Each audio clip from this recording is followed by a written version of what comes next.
உலகம் போற்றும் உன்னத தூதர் என்ற தலைப்பினை எனக்கு வழங்கியிருக்கிறார்கள். இந்த தலைப்பை பார்த்தவுடனே நம் அனைவருக்கும் தெரிந்திருக்கும். அண்ணலம் பெருமகனார் ஸல்லல்லாஹு அலைஹி வஸல்லம் அவர்களை பற்றிய அருமை பெருமைகளை பேசுவதற்காக வழங்கப்பட்டிருக்கிற தலைப்பு என்பது பார்த்த மாத்திரத்திலே அனைவருக்கும் தெரிந்திருக்கும். ஆனால் இந்த தலைப்பை பொறுத்தவரை உலகம் போற்றுகிற உன்னத தூதர் என்றால் ஒட்டுமொத்த உலகமும் நபிகள் நாயகம் ஸல்லல்லாஹு அலைஹி வஸல்லம் அவர்களை போற்றுகிறதா, புகழ்கிறதா, அவர்களுடைய தியாகங்களை ஏற்றுக்கொள்கிறதா என்று பார்த்தால்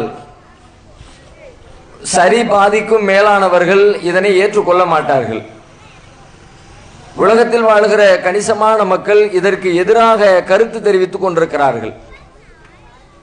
இன்னும் சொல்ல போனால் அதிகமானவர்கள் நபிகள் நாயகத்தை ஒரு எதிரியாக கூட பாவித்து அவர்களை ஒரு கெட்டவராக, சமூகத்திற்கு தீமை பயக்கிறவராக, பாலியல் ரீதியான தவறிழைக்கக்கூடியவராக நபிகள் நாயகம் ஸல்லல்லாஹு அலைஹி வஸல்லம் அவர்களை உலகத்திற்கு முன்னால் காட்ட விரும்புகிறார்கள் பல பேர்.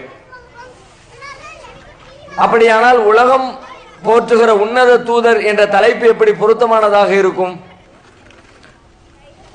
உலகமே நபிகள் நாயகத்தை போற்றுகிறது என்ற கோணத்தில் நாம் பார்க்க கூடாது, பார்க்க முடியாது.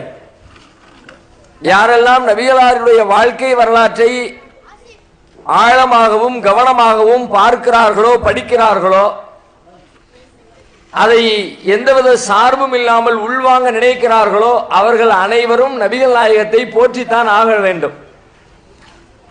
அவர்களுடைய வாழ்க்கை முறை, அவர்கள் உலகத்திற்கு சொன்ன செய்தி அனைத்துமே உலகத்தாரால் போற்றப்படுகிற நிலையில்தான் அவர்கள் இருக்கிறார்கள் என்பதை அது மெய்ப்பித்துக் கொண்டிருக்கிறது. அந்த அடிப்படையில் நபிகள் நாயகத்தினுடைய வாழ்க்கை முறை முழுவதும் அமைந்திருக்கிறது. அதுதான் உண்மை. சில பேர் ஏற்கலாம், சில பேர் மறுக்கலாம். ஆனாலும் யதார்த்தமான உண்மை என்ன என்று கேட்டால், நபிகளாரின் வாழ்க்கையை பார்த்தால், படித்தால், சிந்தித்தால், ஆய்வு செய்தால் கண்டிப்பாக அந்த வரலாறு முழுக்கவே போற்றப்பட தகுந்த வரலாறு என்பதிலே யாரும் மாற்று கருத்து கொள்ள முடியாத அளவிற்கு ஆதாரங்களும் சான்றுகளும் அதற்குள்ளே நிரம்பி வழிவதை நாம் பார்க்க முடியும். முதலிலே நபிகள் நாயகத்தை இந்த தலைப்பிலே நீங்கள் பார்க்கலாம். உன்னத தூதர் என்று சொல்லப்பட்டிருக்கிறது.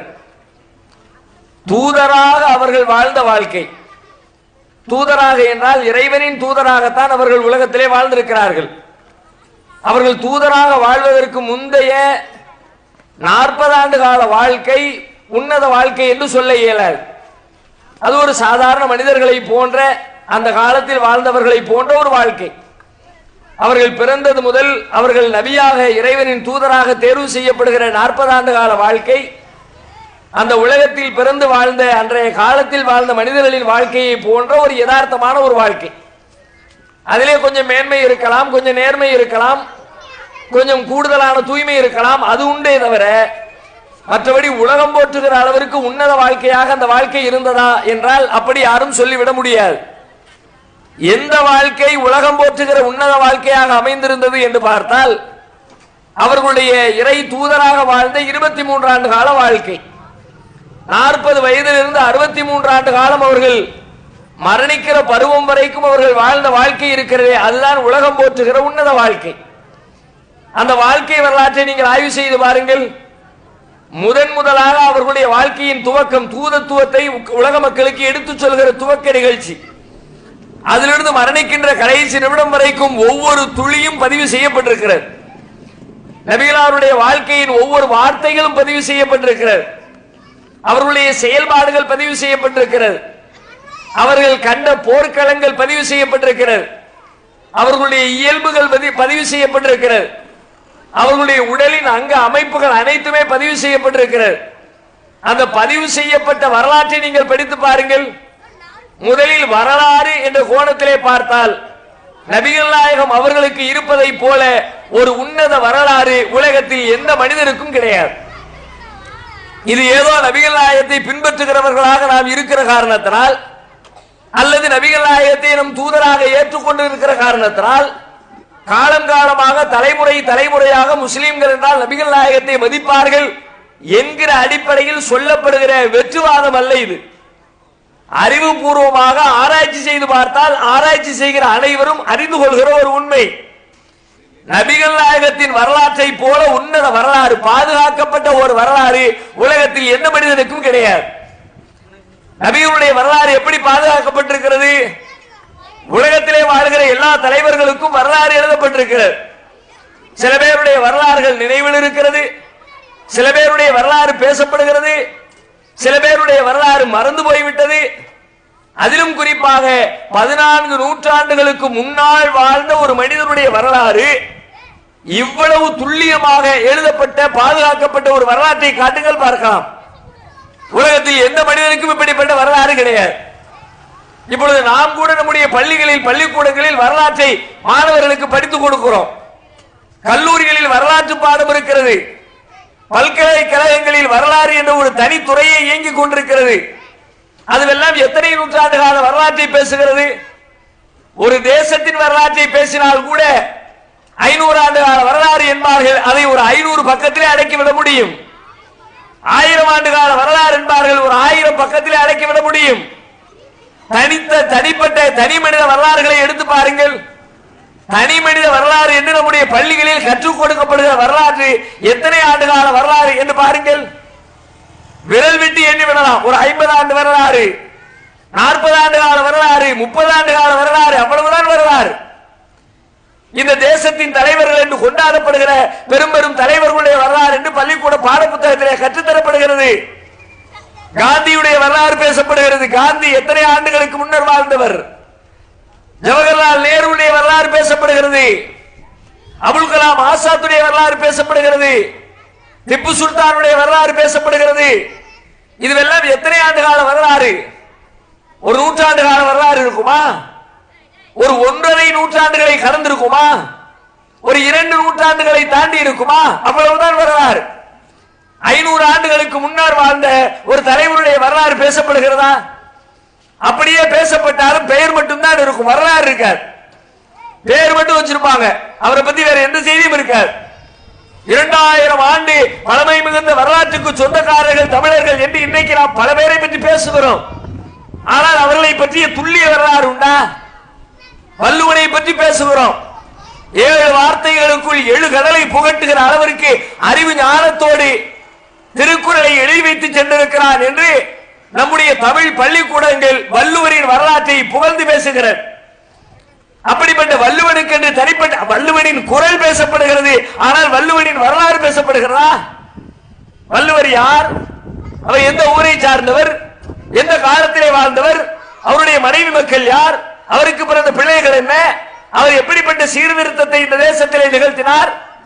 அவர் ஆட்சியாளரா? அவர் ஒரு ஆன்மீகவாதியா? அவரை பற்றிய தகவல்களை சொல்லுங்கள். வள்ளுவருக்கு என்று ஒரு சிலை வெடித்து வைத்திருக்கிறோமே.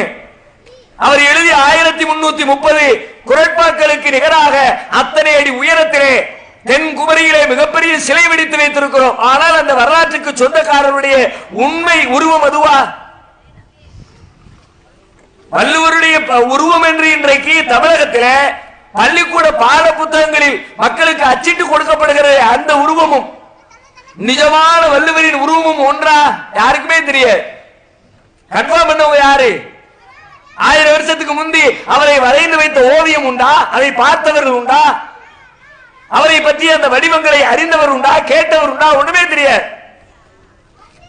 இதுதான் வள்ளுவருடைய உருவம் என்றால் வெறும் கற்பனை. நாம நம்முடைய கற்பனைகளை உருவாக்கி கொண்டதுதான் வள்ளுவருடைய சிற்பம். அது கூட இப்ப சமீபத்தில் ஒரு 10-15 ஆண்டுகளுக்கு இடையில் தான் தமிழகத்திலே கூட வள்ளுவருக்கான உருவம் ஒரே மாதிரியாக எல்லா இடங்களிலும் எழுதப்படுகிறது, வரையப்படுகிறது. அதுவே ஒரு 40 ஆண்டுகளுக்கு பிந்தைய காலத்தை பின்னோக்கி போய் பாருங்கள். கன்னியாகுமரியிலே வள்ளுவரின் சிலை வடிப்பதற்கு முந்தைய வரலாற்றிலே முந்தைய ஆண்டுகளில் தமிழகத்தில் வள்ளுவருடைய உருவம் எப்படி பார்க்கப்பட்டது? சென்னை வள்ளுவர் கோட்டத்திலே இருந்த வள்ளுவரின் உருவம் வேறு. திருச்சி தமிழ் சங்கத்திலே பதிவு செய்யப்பட்டிருக்கிற வள்ளுவரின் உருவம் வேறு. தமிழ்நாட்டு பாடநூல் கழகத்திலே பதிவு செய்யப்பட்டு மக்களுடைய பார்வைக்கு கொடுக்கப்படுகிற வள்ளுவரின் உருவம் வேறு. ஏன் வள்ளுவரை சொல்லுகிறேன் என்று கேட்டால், வள்ளுவர் தான் இன்றைக்கு 2000 ஆண்டுகளுக்கு முந்தையவர் என்று கொண்டாடப்படுகிற ஒரு பெரும் இலக்கியவாதியாக, ஒரு மிக பெரும் கவிஞராக, ஒரு மிக பெரும் புலவராக தமிழ் சமூகத்திலே அறியப்பட்டிருக்கிறார். மிகப்பெரும் அறிவாளியாக அறியப்பட்டிருக்கிற வள்ளுவரின் நிலை என்ன? அவர் எழுதிய எழுத்துக்கள் கூட 100% பாதுகாக்கப்படவில்லை. அதிலே கருத்து வேறுபாடு. வள்ளுவர் எழுதிய குறள் வேறு, இடைக்காலத்தை இருந்தவர்கள் திருத்தி விட்டார்கள் என்கிறார்கள். வள்ளுவர் கடவுள் நம்பிக்கை அற்றவர், கடவுளை பற்றி பேசப்படுகிற எந்த செய்தியும் வள்ளுவர் எழுதியதில்லை என்கிறார்கள். இப்படி வள்ளுவருடைய வரலாற்றுக்குள்ளே நுழைந்தால் சரியான வரலாறு எது, பொய்யான வரலாறு எது, அவர் பெயரால் சொல்லப்பட்ட வரலாறு எது என்பதை பிரித்து அறிய முடியவில்லை. யாரால்? ஒட்டுமொத்த தமிழர்களால், தமிழக அரசாங்கத்தால், தமிழ் ஆய்வாளர்களால், இலக்கியவாதிகளால் ஆண்டாண்டு காலமாக தலையில் தூக்கி வைத்து கொண்டாடப்படுகிற வள்ளுவரின் வரலாற்றை சரியான தூய்மையான வரலாறாக மக்கள் முன்னால் வைக்க முடியவில்லை. ஆனால் 14 நூற்றாண்டுகளுக்கு முந்தைய வரலாற்றுக்கு சொந்தக்காரர், தமிழகத்திலே பிறந்தவர் இல்லை, இந்திய தேசத்தின் வரைபடத்திற்குள் வாழ்ந்தவர் இல்லை, இந்தியாவின் எல்லை பரப்பிலிருந்து ஆயிரக்கணக்கான மைல்களுக்கு அப்பால் இருக்கிற அரேபிய தீபகற்பத்திலே பிறந்து வாழ்ந்து மரித்த ஒரு மனிதர், வரலாறு குறித்த சிந்தனை பாதுகாக்கப்படாத காலத்திலே வாழ்ந்த ஒரு மனிதர்,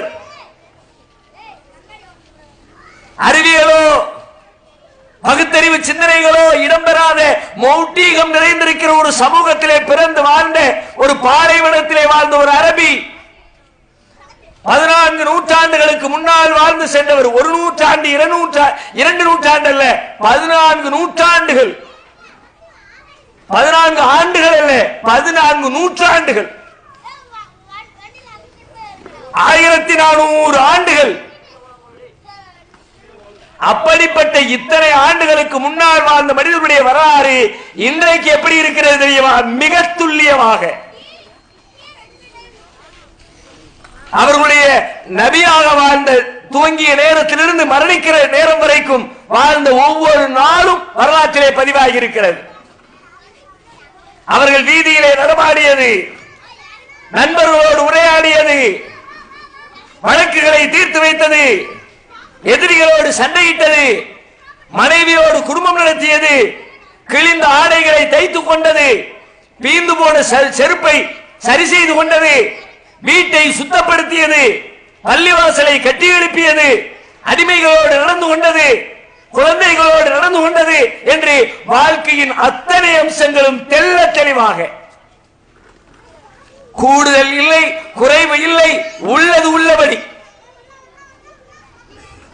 எந்த அளவிற்கு உள்ளபடி என்று சொன்னால், வெளியிலிருந்து கேட்கிற மக்களுக்கு வரலாற்றை ஆய்வு செய்யாமலும் வரலாறு குறித்த ஞானம் இல்லாமலும் கேட்கிற மக்கள் இதை நம்பவே மாட்டார்கள். அந்த அளவிற்கு தூய வரலாறு. எப்படிப்பட்ட பதிவு தெரியுமா?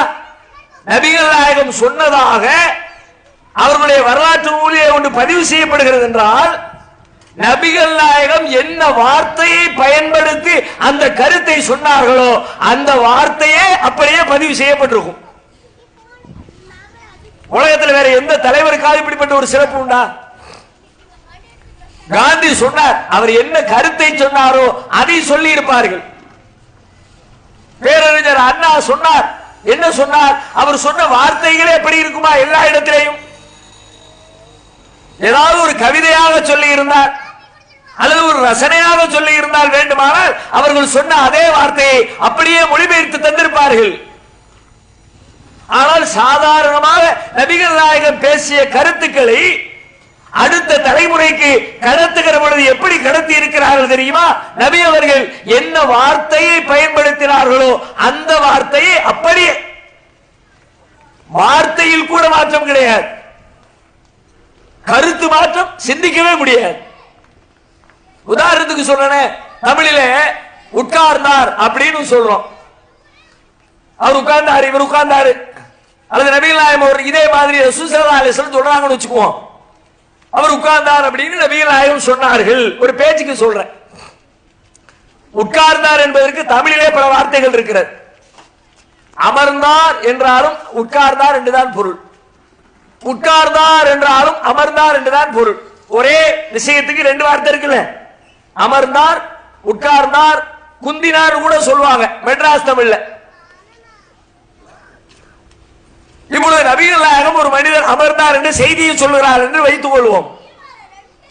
அந்த செய்தி அடுத்த தலைமுறைக்கு வரலாற்றில் எப்படி பதிவு செய்யப்படும் தெரியுமா?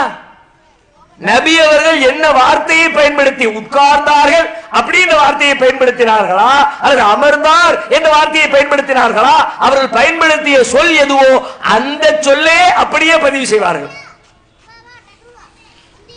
ஒருவேளை கேட்டவருக்கு கொஞ்சம் கன்ஃபியூஸ் ஆயிடுச்சுன்னு வச்சுக்குவோம். இந்த இடத்துல என்ன வார்த்தையை பயன்படுத்தினாங்க அப்படின்னு எனக்கு தெரியல, டவுட் வந்துருச்சுன்னா, அமர்ந்தார் சொன்னாலும் கருத்து அதுதான், உட்கார்ந்தார் சொன்னாலும் கருத்து அதுதான், எனக்கு டவுட்னா நபிகள் நாயகம் இந்த இரண்டு வார்த்தைகளில் எந்த வார்த்தையை சொன்னார்கள் என்பதிலே எனக்கு சந்தேகம் வருகிறது என்பதையும் சேர்த்து சொல்லிவிடுவார். இப்படி ஒரு வரலாறு உலகத்தில் யாருக்கு ஏனுமுண்டா? இன்றைக்கு தலைவர்களுடைய வரலாறு எல்லாம் எப்படி இருக்கிறது தெரியுமா? எதை வேண்டுமானாலும் சொல்லலாம். இன்னும் சொல்ல போனால் தமிழகத்தில் தமிழர்களால் அறியப்பட்ட ஒரு எழுத்தாளர் மதன் ஆனந்த விகடன் பத்திரிகையில கார்ட்டூனிஸ்டாக நீண்ட காலமாக பணியாற்றியவர்.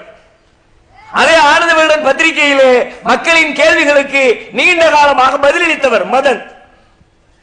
இயக்குநராக இருந்திருக்கிறார், எழுத்தாளராக இருந்திருக்கிறார், புகைப்பட கலைஞராக இருந்திருக்கிறார். பல கேள்விகளுக்கு பதிலளித்துக் கொண்டே வருகிற பொழுது அவர் ஒரு புத்தகம் எழுதியிருக்கிறார். வந்தார்கள் வென்றார்கள் அப்படின்ற தலைப்பில் ஒரு புத்தகம். யாரை பற்றிய புத்தகம் அப்படின்னா முகலாயர்களை பற்றிய புத்தகம். முகலாயர்கள் இந்தியாவிற்குள்ளே வந்தது, அவர்கள் ஆட்சி நடத்தியது, அவர்கள் வென்றது என்ற எல்லா வரலாற்றையும் வந்தார்கள் வென்றார்கள் என்ற தலைப்பிலே புத்தகமாக எழுதியிருக்கிறார். அவரிடத்தில் ஆனந்த விகடன் பத்திரிகையில் ஒரு கேள்வி வருகிறது.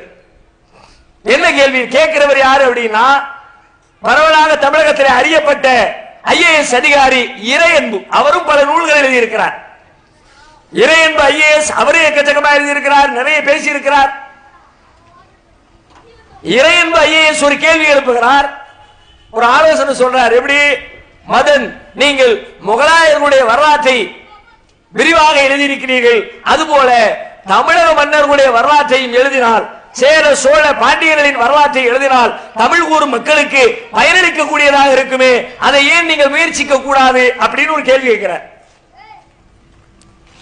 அந்த கேள்விக்கு மதன் பதில் சொல்றாரு, நீங்க நினைக்கிற மாதிரி மற்ற வரலாறுகள் அவ்வளவு ஈஸியா எழுதிட முடியாது. முகலாயருடைய வரலாறு நான் எழுதுனதுக்கு காரணம் நிறைய ஆதாரங்கள் இருந்துச்சு, தரவுகள் இருந்துச்சு, வரலாற்று குறிப்புகள் இருந்துச்சு. சில முகலாய மன்னர்கள் அவர்களே தங்களுடைய கைப்பட சுயசரிதை வரலாறு எழுதிட்டு போயிருக்கிறாங்க. பாபர் மசூதி பஞ்சாயத்துல ஓடிக்கிட்டு இருக்க அந்த பாபர் தன்னுடைய சொந்த வரலாற்றை தானே எழுதி வச்சுட்டு போயிருக்கிறார், பாபர் நாமாங்கிற பேர்ல.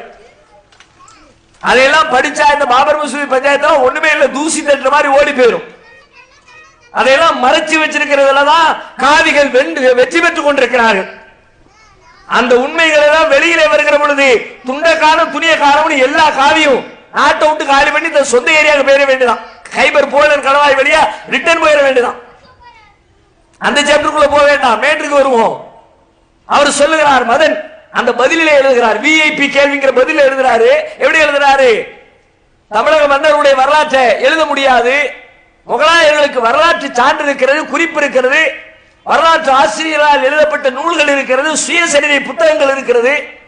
ஆனால் தமிழக மன்னர்களை பொறுத்தவரைக்கும் வரலாறு எழுதப்படவில்லை.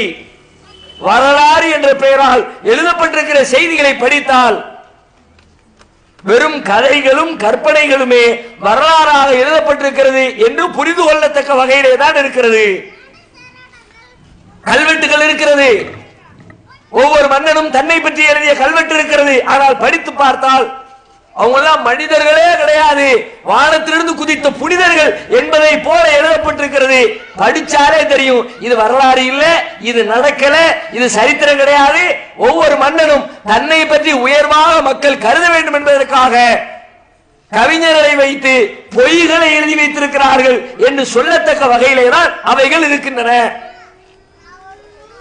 சொல்லிட்டதுக்கு சாம்பிள் சொல்றார். எப்படி சாம்பிள் உதாரணம் என்ன சொல்றாரு? பாரிவல்லரை பற்றி சொல்லுவார்கள். இன்னும் சில மன்னர்களை பற்றி பொதுவாக மேடைகளில் பேசுவதை நீங்களும் கேள்விப்பட்டிருப்பீர்கள். நீதி வழுவா மன்னன் மனுநீதி சோழன் முல்லைக்கு தேர் கொடுத்தான் பாரி. முல்லை செடி வளர்ந்துகிட்டே வந்துச்சான். வளர்ந்ததுக்கு அந்த முல்லை கொடி படரும்ல, ஏதாவது ஒண்ணுல அப்படியே சுத்தி சுத்தி தானே கொடி தானே படரும். அப்படியே படந்து மேல போறதுக்கு பார்த்தா ஒண்ணுமே இல்லாம தரையில கிடந்துச்சான். உடனே இந்த பாரிவல்லல் என்ன பண்ணாரா, ஆஹா முல்லை கொடிக்கு படறதுக்கு ஒண்ணுமே இல்லையே அப்படின்னு தான் பவனி வந்த அந்த தேர், எவ்வளவு பெருசு இருக்கும் தேரு, அந்த தேரை கொண்டு நிப்பாட்டி தேருக்கு மேல படந்து போன்னு சொல்லிட்டான். எவ்வளவு பெரிய ஆளு பாத்தியா, எவ்வளவு அன்பு பாத்தியா. அந்த இது இதை செஞ்சனா மனுஷனா கிறுக்கனா கேட்காரு கேள்வி. ஏன்னா ஒரு முல்லை கொடி வளரணும்னா ஒரு சின்ன மூங்கில் கம்பு எடுத்து குத்தி வச்சா அது தானா சுத்தி மேல வரப்போகுது. அது பக்கத்துல இருக்க மரத்துக்கு அதுக்கு கனெக்ஷன் பண்ண மாதிரி ஒரு நூலை பிடிச்சி கட்டி விட்டா போதும். நம்ம வீடுகள்ல பெண்கள் செடி வளர்ப்பாங்க, புடலைக்காய் செடி, இது மாதிரி படர்கிற பாவைக்காய் செடிய வளர்த்து அழகா ஒரு நூலை கட்டி அப்படியே சோத்துல கட்டி விட்டுருவாங்க. சல்லுன்னு சோத்துல ஏறிடும். சிம்பிளா முடிக்கிற 2 பைசா செலவுல முடிக்க வேண்டிய ஒண்ணு. ஒரு தேருங்கிறது மக்களுடைய சொத்து, மக்களுடைய வரிப்பணத்தில் கட்டப்பட்டது. நீ ஒரு மன்னன் புத்திசாலியா இருந்தா என்ன செஞ்சிருக்கணும்? தேரை கொண்டு போய் விடலாமா? மக்கள் சொத்துக்கு பதில் சொல்ற பயம் இருந்துச்சு, இந்த வேலையை செஞ்சிருப்பியா? உண்மையில எவன் இந்த வேலையை செய்யல, அந்த மன்னனை பெரிதாக காட்டணுங்கிறதுக்காக நீ எழுதப்பட்ட கதை அப்படிங்கிறார். இது மாதிரி நிறைய சொல்லிக்கிட்டே போறார் அவர். முல்லைக்கு தேர் கொடுத்த பாரி மாதிரி மனுநீதி சோழன் கண்ணுக்குட்டிக்காக வேண்டி தான் மகனை கொண்டு விட்டான். கண்ணுக்குட்டியே தெரியாம ஏத்தி செத்து போச்சு, தேர் ஏத்தி மகன் கொண்டு விட்டான். மாடு மன்னன் முறையிட்டுச்சான். முதல்ல மாடு முறையிடுமா? மாடு மணி அடிச்சுச்சான். அப்ப நல்ல கலையேற்றுக்கான மாடு முன்னாடி என்ன சொன்னாலும் தலையாற்ற ஒரு டீம் தமிழ்நாட்டில் இருந்திருக்கான்னு விளங்குது. அதனால மாடு மணியாட்டிச்சா என்னன்னு போய் பார்த்தானா, மாடு கூட்டிட்டு போச்சா, தேர்ல நெஞ்சு கண்ணுக்குட்டி செத்து கிடந்துச்சா. அதை பார்த்த உடனே ஆகா நம்ம மகன் தேரை ஏத்து ஒரு கண்ணுக்குட்டியை கொண்டு போட்டான், மாட்டுக்கு நீதி வழங்கணும், என்ன பண்றது, பலிக்கு பழி வாங்கு. நம்ம பலிக்கு பழி வாங்கன்னு சொல்லி சொன்னா இஸ்லாம் காட்டு மிராண்டித்தனம்னு சொல்லி போடுறான். அது வேற ட்ராக். ஒருத்தன் கொன்னாவனா கொலைக்கு கொலை பண்றான் அப்படின்னா மனுஷன் புத்தியோடு கொலை பண்றான். தெரியாம நடந்தது, மாடு வராது, நீதி கேட்காது, அது அழுதுட்டு ஓடி வேணா போயிருக்கும். ஆனா மாடு வந்துச்சு, நீதி கட்டுச்சு, நீதி வழங்கலாம், இதான் நடந்திருக்கும் நினைக்கிறீங்களான்னு கேட்கார் அவர். இந்த மாதிரி சொல்லிட்டு வரலாறுகளில் இன்னும் சொல்ல போனால் எந்த மன்னருடைய கல்வெட்டுகளிலேயும் எந்த மன்னருடைய வரலாற்றிலேயும் அந்த மன்னன் தோல்வி அடைந்த செய்தியே பதிவு செய்யப்படலைங்கிறார். எத்தனை போர் நடந்திருக்கு தமிழ்நாட்டில்? நடந்த போர் எல்லாம் என்ன அப்படியே டிராலையா முடிஞ்சிருக்கும், வெற்றியும் இல்லை தோல்வியும் இல்லை, அப்படியே நடந்திருக்கும். எந்த போர் நடந்தாலும் வெற்றி தோல்வி ஏதாவது முடிவு இருக்கும்ல. ஆனா இந்த மன்னர்கள் எழுதி வச்ச வரலாறு ஒரு வரலாற்றிலையும் அவன் செதுக்கி வச்ச எந்த கல்வெட்டிலையும் தான் தோத்துட்டேங்கிற செய்திய ஒரு வகையில எழுதவே இல்லை. அவர் சொல்றாரு, நான் சொல்லல, மதன் எழுதுறாரு. பிறகு எப்படிப்பா தோத்தான் ஜெயிச்சாம்னு நீங்க எப்படி வரலாறு எழுதினீங்க? விவரம் சொல்றாரு. இன்னொரு மண்ணை எழுதியிருப்பான், இவனுக்கு எனக்கு சண்டை நடந்துச்சு, அவனை நான் ஜெயிச்சிட்டேன்னு எழுதியிருப்பானே, அப்பந்தான் தெரியும் ஓ கள்ள பையன் இவன் அவன்கிட்ட தோத்துருக்கான் அப்படின்னு. நான் ஜெயிச்ச நானும் இன்னொருத்தன சண்டை போடுறோம், நான் ஜெயிச்சதை சொன்னா அப்ப இன்னும் எதிர்பார்த்து என்ன தோத்துட்டேன்னு அர்த்தம். இப்படித்தான் தோல்வி அடைந்த மன்னர்களை கண்டுபிடிக்க முடிகிறதே தவிர எந்த ஒரு மன்னனும் தான் தோற்று போன வரலாற்றை தன்னுடைய சுய சரிதையில் தன்னுடைய கல்வெட்டுகளில் பதிவு செய்யவே இல்லை அப்படிங்கிறார். அப்ப வரலாறு என்ன லட்சணத்துல இருக்கு? வரலாறு இல்ல, சும்மா தங்களுடைய பராக்கிரமத்தை தங்களை உயர்வாக மக்களிடத்திலே காட்டுவதற்காக எழுதப்பட்டு வைத்திருப்பது வரலாறு, கடந்த கால வரலாறு. இப்படிப்பட்ட வரலாறுகளுக்கு இடையில் நபிகள் நாயகத்தினுடைய வரலாறு மிக துல்லியமான வரலாறு, வார்த்தைகள் கூட பிசையில்லாத வரலாறு. இன்னும் சொல்ல போனால் அவர்களுடைய வரலாற்றை பாதுகாப்பதற்காக ஏறத்தாழ 5 லட்சம் பேருடைய வரலாறு இன்றைக்கு பாதுகாக்கப்பட்டிருக்கிறது. நபிகள் நாயகத்தை பற்றி ஒருத்தர் ஒரு செய்தி சொல்றார், அதை அவர் இன்னொருத்தருக்கு சொல்றார், அதை அவர் இன்னொருத்தருக்கு சொல்றார். 2 பேர் 3 பேர் கேட்டு கடைசியில வரலாறு புத்தகமாக பதிவு செய்யப்படுகிறது. நபிகள் நாயகத்துக்கும் புத்தக ஆசிரியருக்கும் இடையிலே 3 பேர் இருக்கிறார்கள், 4 பேர் இருக்கிறார்கள். நபிகள் நாயகத்தின் செய்தியை பதிவு செய்வதற்காக இந்த இடையிலே வருகிற 4 பேர், அவர் யார், அவர் எப்படிப்பட்டவர், உண்மை பேசுவாரா, பொய் பேசுவாரா, நபிகள் நாயகத்தின் பேரால் இட்டு கட்டுவாரா என்று சொல்லி இந்த இடையிலே வருகிற மனிதர்களை பற்றிய வரலாறுகளை தேடி தேடி பதிவு செய்து ஏறத்தாழ 5 லட்சம் மனிதர்களின் வரலாறு பாதுகாக்கப்பட்டிருக்கிறது. எதற்கு தெரியுமா? நபிகள் நாயகத்தின் வரலாற்றை பாதுகாப்பதற்காக. இப்படிப்பட்ட வரலாறு யாருக்கு இருக்கிறது சொல்லுங்கள் பார்க்கலாம். இது வெறுமனே பெருமை பேசுகிற செய்தியா, அல்லது நபிகள் நாயகத்தின் மீது பற்று கொண்டிருக்கிறோம், அவரை பின்பற்றுகிறோம் என்பதற்காக சொல்லப்படுகிற வெற்றி பேச்சா, அல்லது அறிவியல் பூர்வமான ஆராய்ச்சி பூர்வமான உண்மை? நபிகள் நாயகத்தின் வரலாறு இவ்வளவு துல்லியமாக, இடைச்சர்களுக்கு வேலை இல்லாமல், இடையிலே யாரேனும் நபிகளாரின் பெயரை பயன்படுத்தி பொய்யான தகவலை பதிவு செய்திருந்தால் அதையெல்லாம் வடிகட்டி, இது நபிகளார் சொன்னதில்லை, நபிகள் நாயகத்தின் பெயரால் மற்றவர்கள் சொல்லி இருக்கிறார்கள் என்கிற செய்தியும் கூட வால்யூமா எழுதி வச்சிருக்கு முஸ்லிம் சமுதாயம்.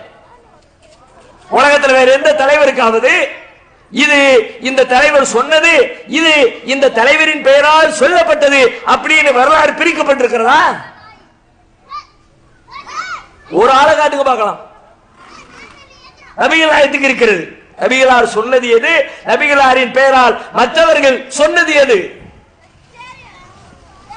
உதாரணமா சில பேர் இன்னைக்கு நீங்க பார்க்கலாம், மீலாது விழா மேடைகளில் முஸ்லிம் அல்லாதவர்கள், ஏன் சில முஸ்லிம்கள் கூட வந்து பேசுவார்கள். பேசுகிற பொழுது நபிகள் நாயகத்தை சிராயித்து சொல்வதற்காக சில வரலாறுகளை சொல்லுவார்கள். நபிகள் நாயகம் டெய்லி ஒரு தெருவழியா காலையில் தொழுதுட்டு போய்கிட்டு இருந்தாங்க. நபிகள் நாயகத்தை பிடிக்காத ஒரு பெண்மணி அவர்கள் வருகிற பொழுது ரெடியா குப்படப்பாவை தூக்கி கொண்டு வச்சு குப்பையை தூக்கி தலையில ஒட்டி விட்டுரும். நபி அவர்கள் அதை பொறுமையோட தட்டி விட்டுட்டு போய்கிட்டே இருப்பாங்க. கடைசியில் ஒரு நாள் அந்த பொம்பளைக்கு சோம்பு இல்லாம போயிடுச்சு. என்ன இன்னைக்கு குப்பை விழல அப்படின்னு ரசூலுல்லாஹ் பக்கத்துல இருந்தவங்கள்ட்ட கேட்டாங்களாம். அந்த பொம்பளைக்கு சோகம் இல்லை அப்படின்னு சொன்னாங்களாம். ஐயோ சோமுலாம போயிடுச்சா, என்ன விசாரிக்கணுமே அப்படின்னு நபி ஸல்லல்லாஹு அலைஹி வஸல்லம் அந்த பெண்ணை வந்து நலம் விசாரித்தார்களாம் அப்படின்னு ஒரு செய்தி பரவலாக பல மேடைகளில் பேசப்படுவதை நீங்கள் கேட்டிருக்கலாம். நபிகளாருடைய வாழ்க்கையில் இப்படி நடந்ததா? நபிகளாருடைய வாழ்க்கையில் நடந்ததாக பொய்யாக இப்படி எழுதப்பட்டிருக்கிறது, பொய்யாக பேசுகிறார்கள், அது உண்மை இல்லை என்ற தொகுப்பு இருக்கிறது. இது நபிகள் நாயக காலத்தில் நடக்கல. நபிகள் நாயகத்தை ரொம்ப சிறப்பா சொல்லணும்ன்றக்காண்டி சில பேர் பொய் சொல்லி வச்சிருக்கிறாங்க. ஒரு மனிதர் வந்தா, ஒரு அம்மா வந்துச்சான், நான் பையனை கூட்டிட்டு வந்து இவன் ரொம்ப சர்க்கரை சாப்பிடுறான், இனிப்பு ஜாஸ்தியா சாப்பிடுறான், அவனை இனிப்பு சாப்பிடாதீங்க அப்படின்னு அவனுக்கு அட்வைஸ் பண்ணுங்க அப்படின்னு ரசூல் ஸல்லல்லாஹு அலைஹி வஸல்லம் உங்களிடத்துல கம்ப்ளைண்ட் பண்ணாங்களாம். உடனே ரசூல் ஸல்லல்லாஹு அலைஹி வஸல்லம் சொன்னாங்களாம், போயிட்டு ஒரு வாரம் கழிச்சு வாங்கினாங்களாம். அந்த அம்மா ஒரு வாரம் கழிச்சு வந்தாங்களாம். வந்த உடனே ரசூலுல்லாஹ் அப்பதான் அறிவுரை சொன்னாங்களா, தம்பி இனிப்பெல்லாம் சாப்பிடாத, அது உடம்புக்கு கேடு தரும் அப்படின்னு அறிவுரை சொன்னாங்களாம். உடனே அந்த அம்மா கேட்டாங்களாம், அல்லாஹ்வுடைய தூதரே, போன வாரமே இதை சொல்லி இருக்க வேண்டியதானே, எதுக்கு ஒரு வாரம் டைம் எடுத்துக்கிட்டீங்க அப்படின்னு. அப்புறம் ரசூல் ஸல்லல்லாஹு அலைஹி வஸல்லம் பதில் சொன்னாங்களாம், அம்மா போன வாரம் வரைக்கும் நான் இனிப்பு சாப்பிட்டுக்கிட்டு இருந்தேன், நான் சாப்பிட்டுக்கிட்டு அடுத்தவங்களுக்கு அந்த செய்தியை சொல்ல முடியாது இல்லையா, அதனால இந்த ஒரு வாரமா கம்ப்ளீட்டா நான் இனிப்பு நிப்பாட்டி விட்டேன், இப்பதான் எனக்கு சொல்ற ரைட்ஸ் வந்து இருக்கிறது, எனவே நான் ஒரு வாரம் டைம் எடுத்துக்கிட்டேன். மீளாத மேடைகளில் இப்படி பேசப்படுகிறது. ஆனால் நபிகள் நாயகத்துடைய வாழ்க்கையில் இப்படி நடந்திருக்கிறதா? ஆதாரபூர்வமான வரலாற்றில் பதிவு செய்யப்பட்டிருக்கிறதா? கிடையாது. ஆனால் தனியாக எழுதப்பட்டிருக்கிறது. நபிகளாரின் பெயரால் இப்படி சில பேர் அவர்களுக்கு சிறப்பு சேர்க்கிறோம் என்று சொல்லி பொய் சொல்லுகிறார்கள். அது அவர்களுக்கு வெளிப்படையாக பார்க்கிற பொழுது சிறப்பாக இருந்தாலும், அவர்களை புகழ்வதை போல இருந்தாலும், அவர்களை பாராட்டுவதை போல இருந்தாலும், நபிகள் நாயகத்தின் பெயரால் சொல்லப்படுபவை அனைத்தும் உண்மையாக மட்டுமே இருக்க வேண்டுமே தவிர பொய்களையோ இல்லாத விஷயங்களையோ நபிகளாரின் பெயரால் சொல்லக்கூடாது என்று அறிஞர் பெருமக்கள் இவற்றையெல்லாம் தனியாக தொகுத்து நபிகளாரின் வாழ்க்கையில் இப்படி நடக்கவில்லை என்று எழுதி வைத்திருக்கிறார்கள். எப்படிப்பட்ட வரலாறு? வரலாறு என்றால் நபிகள் நாயகத்தின் வரலாறே வரலாறு, இறை தூதரின் வரலாறே வரலாறு.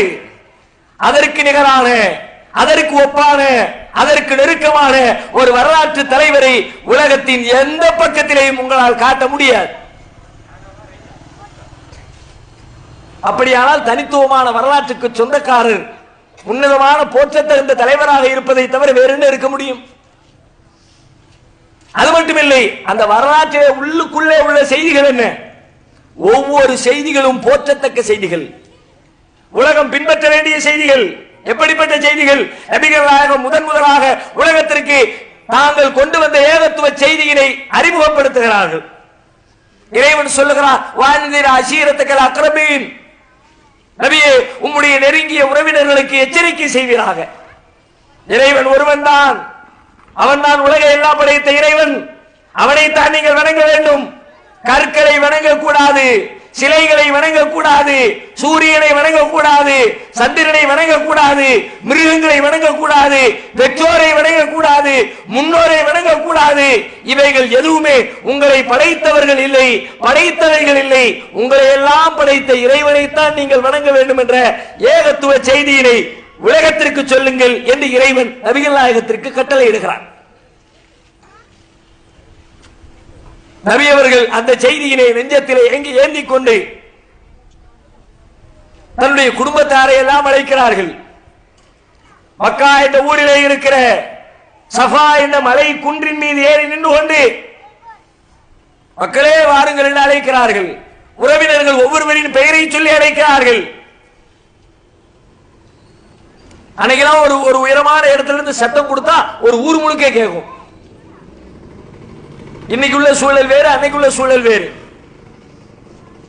இன்னைக்கு நிறைய சப்தங்கள் அதிகமாயிடுச்சு, இரைச்சல் ஜாஸ்தி ஆயிடுச்சு. டிவி சப்தம், வாகன சப்தம், ரேடியோ சத்தம், கிரைண்டர் சத்தம், டிராக்டர் சப்தம். இந்த சப்தங்கள் எல்லாம் நம்முடைய காதுகளை கொஞ்சம் கொஞ்சமாக மந்தமாக்கி செவிடாக்கி விட்டது. ரசூலுல்லாஹி அலைஹி வஸல்லம் காலத்துல எந்த சத்தமும் கிடையாது.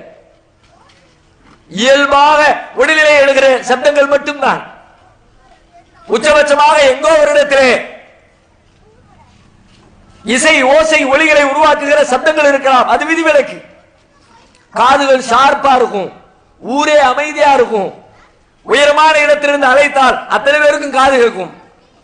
நபி அவர்கள் சஃபா என்ற மலைக்குன்றின் மீது ஏறி நின்று கொண்டு உறவினர்களை எல்லாம் அழைக்கிறார்கள். உறவுகள் அனைத்தும் மலைக்குன்றுக்கு முன்னால் கூடிவிட்டார்கள். முதலாக இறைவனின் ஏகத்துவ செய்தியினை, உலகத்தை எல்லாம் படைத்த இறைவனை மட்டுமே நீங்கள் வணங்க வேண்டும் என்ற அந்த ஏகத்துவ ஜோதியினை உலகத்திற்கு சொல்லுகிற பொழுது, அதை சொல்வதற்கு முன்பாக நபிகள் நாயகம் ஸல்லல்லாஹு அலைஹி வஸல்லம் அவர்கள் கூடியிருந்த மக்களை பார்த்து ஒரு கேள்வி கேட்கிறார்கள். உறவுகளே, என்னுடைய கேள்விக்கு நீங்கள் பதில் சொல்லுங்கள். நான் நின்று கொண்டிருக்கிற இந்த மலைக்கு பின்னால் இருந்து உங்களை தாக்குவதற்காக ஒரு குதிரை படை ஒன்று வந்து கொண்டிருக்கிறது என்று நான் சொன்னால் அதை நீங்கள் நம்புவீர்களா அல்லது சந்தேகப்படுவீர்களா? நபிகள் நாயகம் தன்னுடைய செய்தியை சொல்வதற்கு முன்னால் மக்களை பார்த்து கேள்வி கேட்கிறாங்க. எல்லாரும் சொல்றாங்க, நாங்க எப்படி சந்தேகப்படுவோம்? முகம்மது சொல்லுகிற வார்த்தையில் எங்களுக்கு எப்படி சந்தேகம் வரும்? எங்களுக்கு எந்த சந்தேகம்? நீங்க சொன்னா, உங்க வாயில இருந்து சொன்னா நாங்க ஏத்துக்குவோம். வருதா வரலையா டெஸ்ட் பண்ண மாட்டோம். மலைக்கு மேல ஏறி பார்த்துக்குவோமே அப்படின்னு யோசிக்க மாட்டோம். முகம்மது சொன்னால் உண்மையை தான் சொல்லுவார் என்று ஏற்போம். ஏன் தெரியுமா? மா ஜர்ரபனா அலைக இல்லா சிதுகா. உங்களிடமிருந்து உண்மையை தவிர வேறு எதையும் நாங்கள் கேட்டதில்லை. 40 வருஷம் உங்களோடு வாழ்ந்திருக்கிறோம். வாழ்க்கையில நீங்க ஒரு நாளும் பொய் பேசினதில்லை. சுயநலத்துக்காக வேண்டி நீங்க எந்த தப்பான காரியத்தில் ஈடுபட்டதில்லை. எந்த மனிதருக்கு நீங்க மோசடி செஞ்சதில்லை. உங்கள் வாயிலிருந்து உண்மைக்கு புறம்பான வார்த்தைகள் வந்து விழுந்ததில்லை. எனவே எங்களை அழிக்க ஒரு படை வருகிறது என்று நீங்கள் சொன்னால் சந்தேகப்படாமல் ஆராய்ச்சி செய்யாமல் அப்படியே ஏற்போம், முழுதாக நம்புவோம் என்று கூடியிருக்கிற மொத்த கூட்டமும் பதில் சொல்லுகிறது. அப்படியானால் நபிகள் நாயகத்தின் வாழ்க்கை எப்படி இருக்கும் என்று யோசித்து பாருங்கள். உலகத்திற்கு அவர்கள் ஒரு நாளும் பொய் சொன்னதில்லை, தவறான தகவலை தந்ததில்லை, மக்களை தப்பான திசையில் வெளிநடத்தியதில்லை. மக்களின் நன்மைக்காக அவர்களை படைத்த இறைவன் சொன்ன உண்மைகளை உலகத்திற்கு சொன்னார்கள். உலகத்திலே எத்தனையோ தலைவர்கள் வந்திருக்கிறார்கள். தங்களுடைய சொந்த ஆதாயங்களுக்காக வேண்டி தலைமை பொறுப்பிலே வந்து சேர்ந்திருப்பார்கள். தங்களுக்கு ஏற்பட்ட சொந்த பாதிப்பில் இருந்து மீண்டு வருவதற்காக தலைவர்களாக உருவெடுத்திருப்பார்கள். பணத்திற்காக, பதவிக்காக, அந்தஸ்திற்காக தலைமை பொறுப்பை நாடி விடுகிற தலைவர்களுக்கு மத்தியிலே அண்ணலம் பெருமகனார் ஸல்லல்லாஹு அலைஹி வஸல்லம் இறைவனின் தூதராக அடியெடுத்து வைத்தது பணத்திற்காகவா, அதிகாரத்திற்காகவா, பதவிக்காகவா, அந்தஸ்துக்காகவா, சமூக மரியாதைக்காகவா? எதுவுமே கிடையாது. அதற்கு முன்னாலே சமூகத்தாரால் மதிக்கப்பட்டார்கள். அவர்கள் தூதராக வருவதற்கு முன்னாலே செல்வ செழிப்போடு வாழ்ந்தார்கள். ஆனால் தூதராக வந்ததற்கு பிறகு அந்த தூதுத்துவத்தை எடுத்து சொல்லி சொல்லி சொல்லி தன்னிடம் இருக்கிற செல்வத்தை எல்லாம் இழந்தார்கள். மக்கா நகரிலே மிக பெரும் செல்வ சீமானாக வாழ்ந்த நபி அவர்கள் ஏகத்துவத்தை எடுத்து சொல்லி மக்களுடைய துன்புறுத்தலுக்கு ஆளாகி சொந்த தேசத்தை விட்டு அகதியாக இடம்பெயர்ந்து மதீனாவிற்குள்ளே குடிபெயர்ந்த பிறகு அவருடைய வரலாற்றை படித்து பாருங்கள். படிக்கிற கண்களை எல்லாம் கண்ணீரால் நிரம்ப செய்துவிடும் நபிகளாருடைய வரலாறு. உண்பதற்கு உணவில்லை, உடுத்த உடை இல்லை, தங்க இடமில்லை. வறுமை என்றால் வறுமை, அப்படி ஒரு வறுமை. நபிகள் நாயகத்துடைய மனைவி அன்னை ஆயிஷா ரலியல்லாஹு அன்ஹா சொல்லுகிறார்கள், எங்கள் வீடுகளில் ஒரு மாதம் கடந்து செல்லும், ஒரு பெரையை பார்த்துருவோம், ஒரு பெரையில இருந்து அடுத்த பெரையை பார்த்துருவோம். எங்கள் வீட்டில் அடுப்பு எரிக்கப்பட்டிருக்காது. சில நேரங்களில் 2 மாதத்தை பார்த்து விடுவோம், அடுப்பு எரிக்கப்பட்டிருக்காது. சில நேரங்களில் 3 மாதங்கள் கூட வீடுகளில் அடுப்பெரிக்காமல் இருந்திருக்கிறோம். அப்படியானால் என்ன பொருள்? அடுப்பு எரிக்கவில்லை என்றால் என்ன அர்த்தம்? வீட்டில் சமைக்கலன்னு அர்த்தம். சமைக்கலன்னா என்ன அர்த்தம்? ஹோட்டல் வாங்கி சாப்பிட்டாங்கன்னு அர்த்தமா? சமைப்பதற்கான எந்த பொருளும் இல்லை, கோதுமை இல்லை, எண்ணெய் இல்லை, உணவு பண்டங்கள் இல்லை. சமைப்பதற்கு உணவில்லாமல் 3 மாத கால வாழ்க்கையை ஓட்டி இருக்கிறோம். அப்ப அந்த மனிதர் கேட்கிறார், மூமின்களின் தாயே, 3 மாத காலம் வீட்டிலே சமைக்கவில்லை என்று சொன்னார், ஒரு மனுஷனால 3 மாசம் சாப்பிடாம இருக்க முடியுமா? நீங்க எப்படி வாழ்ந்தீங்க? உங்க வாழ்க்கையை எப்படி அமைச்சுக்கிட்டீங்க? அன்னை ஆயிஷா அவர்கள் சொல்லுகிறார்கள், அந்த நாட்களில் எங்களுக்கு 2 தான், சௌதான், 2 கருப்புகள். அதென்ன 2 கருப்புகள்? ஒன்று பேரித்தம்பழம், மற்றொன்று தண்ணீர். இது அந்த காலத்துல சௌதான்னு சொல்லுவாங்க. 2 பேரித்தம்பழத்தை தூக்கி வாயில போடுவோம், ஒரு டம்ளர் தண்ணி அள்ளி குடிப்போம், முடிஞ்சு போச்சு எங்களுடைய ஒரு நேர உணவு, ஒரு நாளைய உணவு. உலகத்தின் தலைவர், ஒப்பற்ற தலைவர், லட்சக்கணக்கான மக்களின் வழிகாட்டி, ஒரு மிகப்பெரிய அகண்ட தேசத்தின் ஜனாதிபதி, ஏதோ தெருவோரத்திலே யாசித்து கிடக்கிற யாசகராக நீங்கள் நபிகள் நாயகத்தை கற்பனை செய்ய முடியாது. எந்த நேரத்தில் இப்படிப்பட்ட வறுமை என்று பாருங்கள். எல்லா வசதிகளும் வாய்ப்புகளும் இருக்கிற தருணம், அரசாங்க கஜானா அவருடைய கையிலே இருக்கிறது. அப்படிப்பட்ட நேரத்தில் இப்படிப்பட்ட வறுமை. செல்வம் வந்து சேருகிறது அரசாங்கத்திற்கு, மக்கள் வாரி வாரி கொடுக்கிறார்கள். ஜகாத் என்ற பொருளாதார திட்டம் நபிகள் நாயகத்தால் அறிவிக்கப்படுகிறது. வெளியூர்களில் இருந்து ஜகாத்து பணத்தை வசூலித்துக் கொண்டு மதீனாவிற்கு மக்கள் வருகிறார்கள். வருகிற பணத்தை எல்லாம் ஏழை எளிய மக்களாக இருக்கிற தன் தோழர்களுக்கு பங்கு வைத்துவிட்டு தான் பசியோடும் பட்டினியோடும் வாழ்க்கை நடத்தினார்கள் நபிகள் நாயகம். உடுத்திய ஆடைக்கு மாற்று ஆடை இல்லாமல் பல நாள் தவிர்த்திருக்கிறார்கள். ஒரு நாள் நபிகள் நாயகத்திற்கு முன்னால் உணவு வைக்கப்படுகிறது. கோதுமை ரொட்டி. கோதுமை ரொட்டி கோதுமைன்னு சொல்லி சொன்னா இன்னைக்கு நம்ம சாப்பிடுற மாதிரி இந்த ரொட்டி நினைச்சிடாதீங்க. இப்ப நம்ம சாப்பிடுறதெல்லாம் அவ்வளவு மென்மையானது. டபுள் ரிஃபைன்டு, டபுள் கிரைண்டு, 2 தடவை சுத்திகரிக்கப்பட்டது, 2 முறை மென்மைப்படுத்தப்பட்டது. அப்படியே பிச்சா மாவு மாதிரி இருக்கணும். நபிகளார் சாப்பிட்ட கோதுமை ரொட்டி எப்படி? கோதுமையை எடுப்பார்கள், திருகையில் போடுவார்கள், திருகுவார்கள், அப்படியே கையில் அள்ளி ஊதி அதனுடைய உண்மைகள் எல்லாம் பறந்த பிறகு அதுல கொஞ்சம் தண்ணியை ஊற்றி குழைச்சி அதை அப்படியே சாப்பிடுவாங்க. இதுதான் நபிகள் நாயகம் அவர்கள் காலத்தில் அவர்கள் சாப்பிட்ட கோதுமை ரொட்டி. குறிச்சு வச்சுக்க, அந்த ரொட்டியை கொடுத்தா மருந்தாக கொடுத்தா கூட நம்ம தொண்டைக்குள்ள இறங்காது. அந்த ரொட்டிக்கு தொட்டுக்கொள்வதற்கு ஆணம் வைக்கப்படுகிறது. நபிகள் நாயகம் கேட்கிறாங்க, தொட்டுக்கிறதுக்கு ஒண்ணுமே இல்லையா? இருக்குது. என்ன இருக்குது? வினிகர் இருக்கிறது. ஹல் என்று சொல்லப்படுகிற வினிகர். வினிகர்னா என்னது? புளிப்பு சுவை தருமே. இறைச்சியை வேக வைப்பதற்கு பயன்படுத்துவோமே, அந்த புளிப்பு சுவையுடைய திரவம் ஒன்று இருக்கிறது என்று நபிகளாருக்கு பதில் சொல்லப்படுகிறது. அதை கொண்டு வாங்குறாங்க, வைக்கப்படுது. அதுல அந்த ரொட்டியை முக்கி வாயில வச்சுட்டு நபி ஸல்லல்லாஹு அலைஹி வஸல்லம் சொல்றாங்க, குடும்பத்தாரிடத்திலே சொல்லுகிறார்கள், நிஅமல் உதுமுல் ஹல், இந்த வினிகர், இந்த குழம்பு எவ்வளவு சுவையாக இருக்கிறது. அது என்ன குழம்பா? அது என்ன ஆணமா? அதனை தொட்டுக்கொள்கிற ஒரு பதார்த்தமா? அதை பார்த்து நபிகள் நாயகம் குழம்பு என்கிறார்கள், ஆணம் என்கிறார்கள் என்றால் காரணம் என்ன தெரியுமா? அதை விட சிறந்த உணவு நபிகளாரால் உண்ணப்படவில்லை.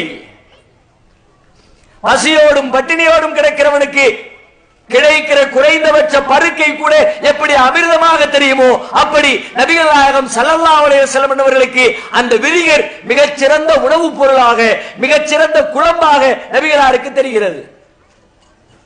அப்படி ஒரு வறுமை. ஒரு நபித்தோழர் இருந்து கேட்கிறார், அல்லாஹ்வின் தூதரே, இறைவனை தொழுவதற்காக செல்லுகிறோமே, அப்பொழுது தொழுகைக்கு என்று தனியாக ஆடை அணிய வேண்டுமா? நபிகளார் அவரை பார்த்து எதிர்கேள்வி கேட்கிறார்கள், அவரை குள்ளிக்கும் சௌபான், இங்கே இருக்கிற ஒவ்வொருவருக்கும் 2 ஆடைகளாய் இருக்கிறது. 2 ஆடைகள் இருந்தால்தானே இரண்டாவது ஆடையை பற்றி கேள்வி கேட்க வேண்டும். இருப்பதே ஒரு ஆடை. அந்த ஆடையில் தான் குளிக்க வேண்டும், அந்த ஆடையோடு தான் சாப்பிட வேண்டும், அந்த ஆடையோடு தான் தூங்க வேண்டும், அந்த ஆடையோடு தான் வியாபாரம் செய்ய வேண்டும், அந்த ஆடையோடு தான் நாள் முழுக்க கடத்தியாக வேண்டும் என்கிற பொழுது தொழுகைக்கு மாத்திரம் உங்களுக்கு எங்கிருந்து 2வது ஆடை வரும்?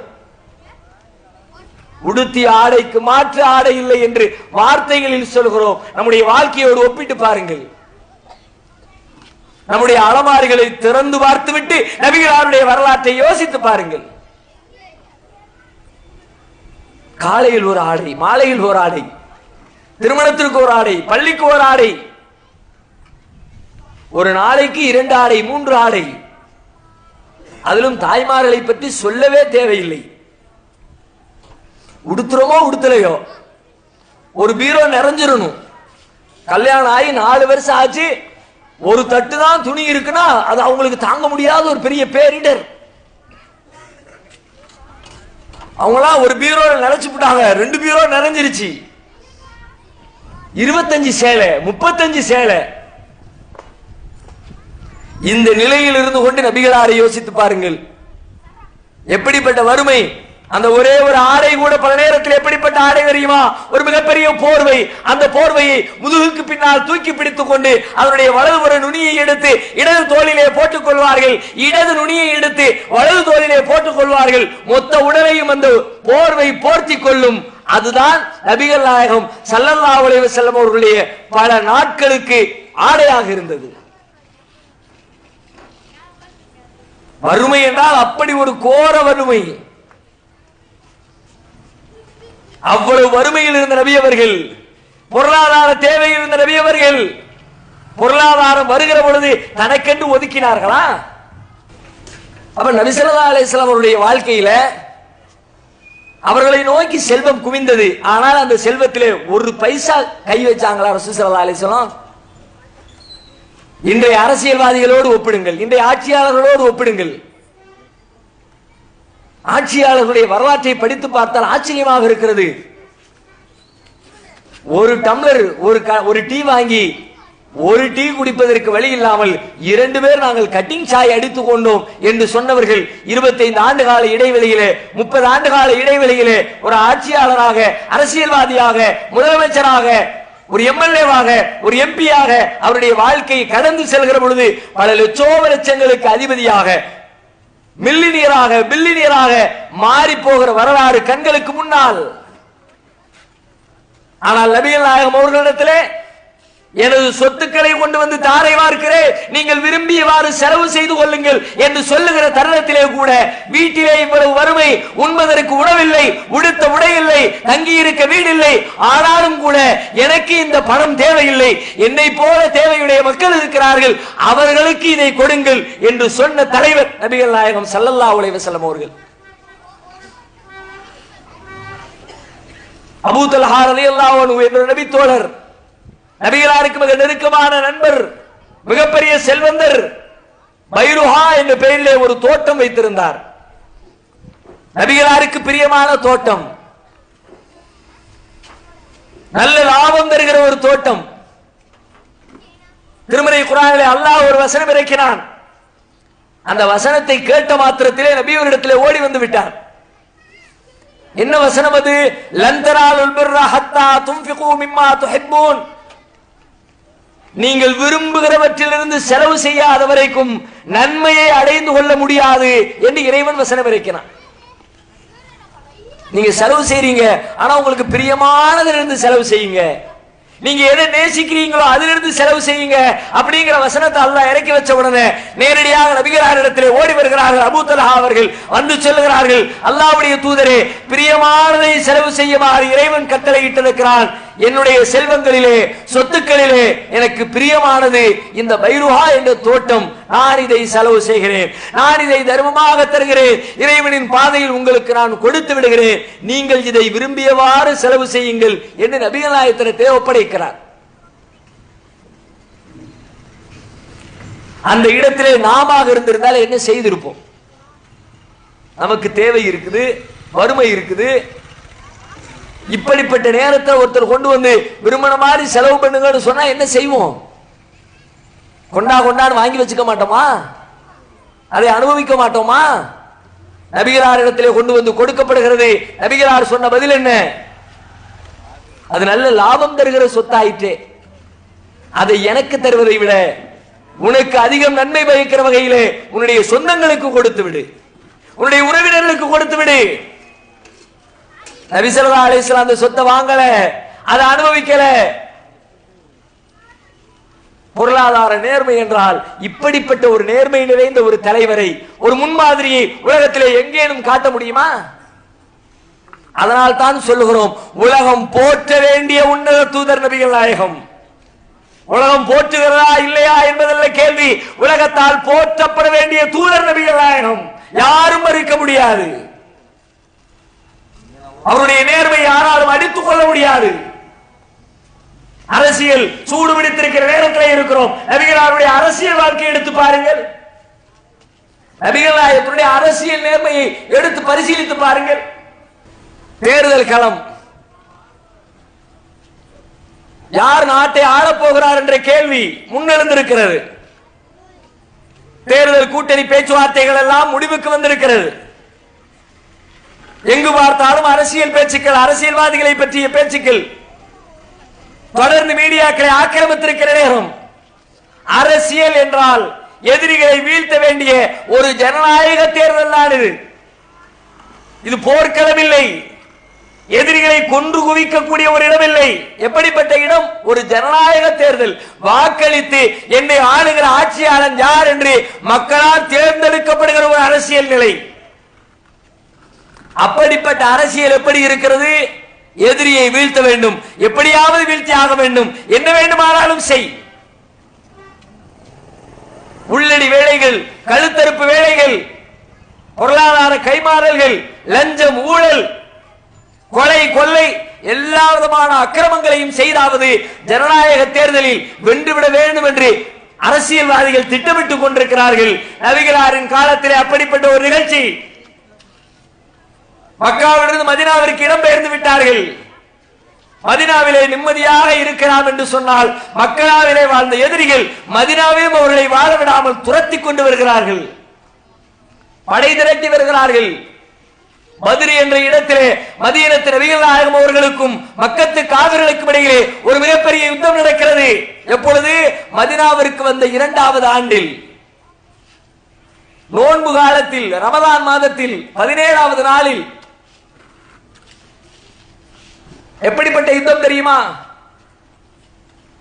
ஒரு அரசியல் பார்வையாளனாக 2 போர் படைகளையும் ஆய்வு செய்து பதிலளிக்க சொன்னால் அதை யாரும் யுத்தம் என்று சொல்ல மாட்டார்கள், போர் என்று சொல்ல மாட்டார்கள். என்ன சொல்லப்படும் தெரியுமா? நபிகள் நாயகத்தின் படை தற்கொலைக்கு தயாராகிவிட்டது என்றே எல்லோரும் தீர்ப்பளிப்பார்கள். போர் என்று சொன்னால் கிட்டத்தட்ட பலம் எதிரிக்கு நிகராக இருக்க வேண்டும். அதுதான் போர்க்களம். எதிராளிகள் 50 பேர் இருக்கிறார் என்றால் குறைந்தபட்சம் இந்த பக்கத்திலே ஒரு 40 பேராவது இருக்க வேண்டும், ஒரு 45 பேராவது இருக்க வேண்டும். அப்பதான் எதிர்த்து போரிட்டு சண்டையிட முடியும். இன்றைக்கு இருப்பதை போல ஆயுதங்களை கொண்டு தீர்மானிக்க முடியாது. ஆள் பலமும் உடல் பலமும் தான் வெற்றியை அன்றைக்கு தீர்மானிக்கும். இன்னைக்கு ஒரு பட்டனா முக்கினா லட்சம் பேரை காலி பண்ணிடலாம், உட்கார்ந்த இடத்துல உட்கார்ந்துகிட்டே ஒரு தேசத்தை இல்லாமல் ஆக்கி விடலாம். ஆனால் அன்றைக்கு நவீன உபகரணங்கள் இல்லாத அந்த காலகட்டத்தில் ஆளோடு ஆள் மோதி, மனிதரோடு மனிதர் மோதி வெற்றி தோல்வியை தீர்மானிக்கிற தருணம். எண்ணிக்கை தான் வெற்றியை தீர்மானிக்கும் என்கிற நிலையிலே எதிரி படையை பார்த்தால் ஏறத்தாழ 1000க்கும் மேற்பட்டவர்கள் அணிவகுத்து நிற்கிறார்கள். நபிகள் நாயகத்தின் படையை பார்த்தால் 300க்கும் நெருக்கமாக சுருங்கி போய் நிற்கிறார்கள். 300 எங்க, 1000 எங்க? எண்ணிக்கை மட்டுமல்ல, அவர்களோடு மோதுவதற்கு தேவையான ஆயுதங்களும் இல்லை.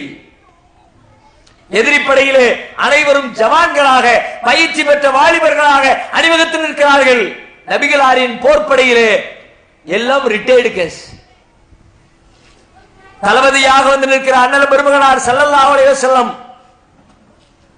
அவர்களுக்கு வயது எத்தனை?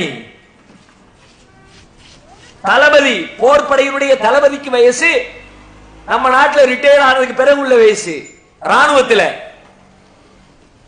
அரசு வேலை வாய்ப்புகளில் 60 வயசு வச்சிருக்கலாம், ஆனா மிலிட்டரியில கம்மிதான வயசு. நபிகள் நாயகத்திற்கு போர்ப்படை தளபதியாக இருக்கிறார்கள், வயது 55. போர்ப்படை தளபதியினுடைய வழக்கரம் என்று அறியப்படுகிற அபூபக்கர் சித்திக் ரலியல்லாஹு அன்ஹு அவர்கள் நபிகளாரை விட 2 வயது குறைவு. அதுவும் அவங்களும் 50 தாண்டினவங்க. நெருக்கமான தோழர்களை எடுத்து பார்த்தால் அத்தனை பேருமே 50 கடந்தவர்கள், 50க்கு நெருக்கமானவர்கள், வாலிபர்கள், சிறுவர்கள், விரல் விட்டு எண்ணி விடலாம். எதிரிகளை தாக்குக ஆயுதங்கள் உண்டா? ஆயுதங்கள் எல்லாம் முனைமழுங்கி போயிருக்கிறது. உரிய வாகனங்கள் உண்டா? வாகனங்கள் பற்றாக்குறையாக இருக்கிறது. ஒரு குதிரையிலே 3 வீரர்கள். போருக்கு போகிற லட்சணமா இது? ஒரு குதிரையிலே 3 பேர் பயணித்து எதிரியோடு சண்டையிட முடியுமா? ஆயுதம் இல்லை, வாகனம் இல்லை, உடல் பலம் இல்லை, வயதானவர்களின் எண்ணிக்கை அதிகம், ஆட்களின் எண்ணிக்கை குறைவு, எல்லாம் மைனஸ். எதிரிகளிடத்திலே எல்லாம் பிளஸ். அந்த நேரத்திலே நபிகள் நாயகம் துவண்டு போய் நிற்கிறார்கள்.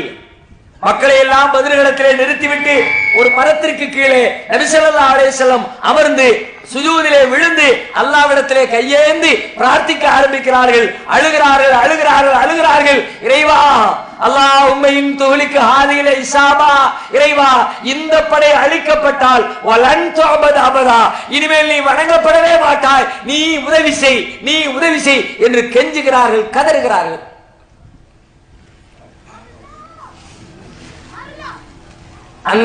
அண்ணலும் பெருமகனாரின் அன்பு தோழர் அபூபக்கர் சித்திக் ரலியல்லாஹு அன்ஹு அவர்கள் வருகிறார்கள். நபிகளாருடைய மேனியில் இருந்து மேலே கிடந்த ஆடை நழுவி விழுகிறது. அபூபக்கர் சித்திக் அவர்கள் அந்த ஆடையை எடுத்து நபிகளாருக்கு போர்த்தி விட்டு நபிகளாரை பார்த்து சொல்லுகிறார்கள், அல்லாஹ்வுடைய தூதரே, கேட்க வேண்டிய அளவிற்கு இறைவனிடத்திலே பிரார்த்தித்து விட்டீர்கள். அல்லாஹ் நம்மை கைவிட மாட்டான், அல்லாஹ் நமக்கு உதவி செய்வான். சொல்லுவது யார்? நபிகளாரின் தோழர் இறைவனின் தூதருக்கே ஆறுதல் சொல்லுகிற ஒரு சூழல். அல்லாஹ்வும் பதிலளித்தான், அல்லாஹ்வும் வசனம் இறக்கி வைத்தான். இதற்கு இடைப்பட்ட நேரத்தில் ஒரு நிகழ்ச்சி நடக்கிறது. அதுதான் கவனத்திற்குரிய அரசியல் செய்தி. இரண்டு நபி தோழர்கள் வருகிறார்கள். ஹுதைஃபத் பின் யமான், அபூ ஹுசைல், இரண்டு நபி தோழர்கள் வருகிறார்கள். வந்து அல்லாஹ்வுடைய தூதரிடத்தில் சொல்லுகிறார்கள், அல்லாஹ்வின் தூதரே, நாங்கள் மக்காவில் இருந்து மதீனாவிற்கு ஹிஜ்ரத் செய்து வருகிற பொழுது மக்கத்து காஃபிர்கள் எங்களை வழிமறித்தார்கள். எங்களிடத்தில் ஒரு உறுதிமொழி எங்களிடத்திலே கேட்டார்கள், முஹம்மதிடம் தானே செல்லுகிறீர்கள் என்று கேட்டார்கள். நாங்கள் இல்லை என்று நேரடியாக பதில் சொல்லாமல் மதீனாவிற்கு செல்லுகிறோம் என்று நாங்கள் பதில் சொன்னோம். ரெண்டும் ஒண்ணுதான். முகம்மது இடத்துல போறேன்னு சொன்னாலும் ஒண்ணுதான், மதீனாவுக்கு போறேன்னு சொன்னாலும் ஒண்ணுதான். ஆனா முகம்மது இடத்துல போறேன்னு சொன்னா விடமாட்டாங்களோ பயந்துகிட்டு நாங்க மதீனாவுக்கு போறோம்ங்கிறாங்க. திரும்பவும் கேட்கிறாங்க, இல்ல இல்ல நீங்க முகம்மது தானே போறீங்க, நாங்க மதீனாவுக்கு போறோம். கடைசியில இரண்டு பேருக்கும் இடையிலே ஒரு அக்ரிமெண்ட் ஒன்று. என்ன அக்ரிமெண்ட்? சரி, நீங்கள் மதீனாவிற்கு செல்லலாம், ஆனால் முஹம்மதோடு சேர்ந்து கொண்டு எங்களுக்கு எதிராக நீங்கள் போருக்கு வரக்கூடாது. நாளைக்கு நாங்க படை திரட்டி வரலாம், முகம்மதை அழிப்பதற்கு எங்களுக்கும் அவர்களுக்கும் இடையிலே சண்டை நடக்கலாம். அப்படி சண்டை நடக்கிற பொழுது நீங்கள் முகம்மதின் படையிலே சேர்ந்து கொண்டு எங்களுக்கு எதிராக போரிடக்கூடாது, இதை ஏற்கிறீர்களா என்று கேட்கிறார்கள். ரெண்டு பேரும் பார்க்கிறாங்க, இதை ஒத்துக்கலாட்டி நம்மளை விட மாட்டாங்க, இங்கிருந்து தப்பிச்சு போக முடியாது, சரி ஒத்துக்கொள்வோம் என்று சொல்லி, சரி நாங்கள் போருக்கு வர மாட்டோம் என்று சொல்லிவிட்டு அங்கிருந்து புறப்பட்டு நபிகளார் இடத்தில் வந்து சேர்ந்து விட்டார்கள். அந்த இரண்டு பேரும் இந்த இக்கட்டான நேரத்தில், ஆள்பலம் தேவைப்படுகிற நேரத்தில், வாழ்வா சாவா என்ற கேள்வி எழுந்திருக்கிற நேரத்தில், முஸ்லிம்களுடைய படை என்பது தற்கொலைக்கு தயாராகிவிட்டது என்று விமர்சிக்கப்படுகிற பலவீனமான நேரத்தில் நபிகளாரிடத்திலே வந்து சொல்லுகிறார்கள், அல்லாஹ்வின் தூதரே, எதிரிகளிடத்திலே நாங்கள் ஒரு வாக்குறுதி கொடுத்தோம், உங்களோடு சேர்ந்து கொண்டு அவர்களுக்கு எதிராக சண்டைக்கு வரமாட்டோம் என்று நாங்கள் சொல்லிவிட்டோமே, இப்பொழுது அந்த வாக்குறுதியை நாங்கள் என்ன செய்வது? இந்த நேரத்தில் யோசிச்சு பாருங்க, எந்த தலைவராக இருந்தாலும் என்ன பதில் சொல்லி இருப்பான்? வாக்குறுதியாவது மண்ணாங்கட்டியாவது தூக்கி குப்பையில போடுப்பா. எவ்வளவு இக்கட்டான நேரத்தில் இருக்கிறோம், வாழ்வா சாவாங்கிற பிரச்சனைகளை மாட்டிக்கிட்டு இருக்கிறோம். இந்த நேரத்தில் எதிரிகளிடத்தில் கொடுத்த வாக்குறுதி பெருசா? வார போருக்கு என்றுதான் யாரும் அழைத்திருப்பார்கள். ஆனால் அன்னலம் பெருமகனார் ஸல்லல்லாஹு அலைஹி வஸல்லம் அவர்கள் இரண்டு தோழரை பார்த்து சொல்லுகிறார்கள், இன்சரிஃபா, இரண்டு பேரும் திரும்பி விடுங்கள், நபீரஹும் பிஅஹதிஹிம், அவர்களிடத்திலே கொடுத்த வாக்குறுதியை நிறைவேற்றுங்கள், வனஸ்தஈனுல்லாஹ தஆலா அலைஹிம், நம்முடைய வெற்றிக்காக அவர்களின் தோல்விக்காக அல்லாஹ்விடத்திலே பிரார்த்தனை செய்யுங்கள். எப்படிப்பட்ட நெஞ்சுரம்! சுப்ஹானல்லாஹ், நினைத்து பார்க்கவே உடல் புல்லரித்து விடும். வாழ்வா சாவா என்ற கேள்வி எழுந்திருக்கிற நேரத்தில் 300க்கு நெருக்கமான தோழரை நிறுத்திவிட்டு இவர்கள் எல்லாம் அழிந்து போய் விடுவார்களே என்று அச்சப்பட்டு கொண்டிருக்கிற தருணத்திலே உங்களோடு சேர்ந்து போரிடுவதற்கு நாங்கள் வருகிறோம் என்ற கோரிக்கை வைக்கிற நேரத்தில் வாக்குறுதியா வெற்றியா என்று கேள்வி வருகிற பொழுது கொடுத்த வாக்கை நிறைவேற்றுகிறவனே ஒரு முஸ்லிம் என்பதை நபிகள் நாயகம் அங்கே நிலைநாட்டுகிறார்கள். இருவரும் திரும்பி செல்லுங்கள். இந்த வரலாறு உலகத்திலே யாருக்கு இருக்கிறது? எந்த தலைவரிடத்தில் இருக்கிறது? தலைவர்களை விடுங்கள், அரசியல்வாதிகளை விடுங்கள், ஆட்சியாளர்களை விடுங்கள், மிக மிக சாதாரணமாக வாழ்க்கை நடத்தி கொண்டிருக்கிற பொதுமக்களாகிய நம்மிடத்திலே இருக்கிறதா? நபிகளார் உன்னத தூதர் என்று பெருமை பேசுவது அல்ல இந்த தலைப்பின் நோக்கம். வெறுமனே பேசி களைவதால் எந்த பயனும் இல்லை. நபிகளாருடைய வாழ்க்கை என்பது கதை பேசி களைவதற்குரிய கதைகளாது நம்முடைய வாழ்க்கைக்கான முன்னுதாரணங்கள்.